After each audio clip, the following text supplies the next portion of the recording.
ஹைதராபாத்தைச் சேர்ந்த குள்ளர் குடும்பம் வறுமையில் வாடினாலும் கலக்கமின்றி வாழ்க்கை நடத்துகின்றனர்.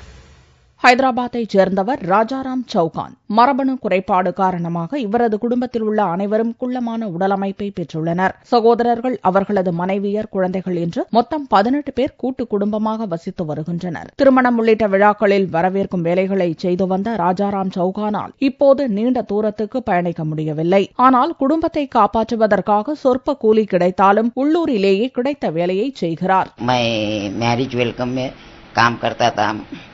दिल्ली, पंजाब, महाराष्ट्र, कर्नाटक, तमिलनाडु सभी फिरा.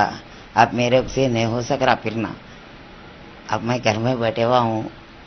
बहुत कम कर दिया फिरने के लिए. மளிகை கடை நடத்தி வரும் சவுகானின் தம்பிதான் குடும்பத்திற்கே இப்போது கஞ்சி ஊற்றி வருகிறார். இன்னொரு சகோதரரால் நடக்க முடியாததால் அவரும் வீட்டிலேயே முடங்கி கிடக்கிறார். குள்ளமான உடலமைப்பால் பல அவமதிப்புகளையும் சந்தித்த ராஜாராம் சவுகானின் குடும்பம் வறுமையில் உழல்கிறது. ஆனாலும் தங்களது உருவ அமைப்பை நினைத்து வெறுப்பு கொண்டதில்லை. भगवान का वरदान है ये. इससे मेरे कोई परेशानी नहीं है. अफसोस करने वाला भी दुखी आदमी देख के हंसता है. लोग देख के कुछ लोग अच्छा फील करते, कुछ लोग सताते. अब लोग सताते रहते हैं.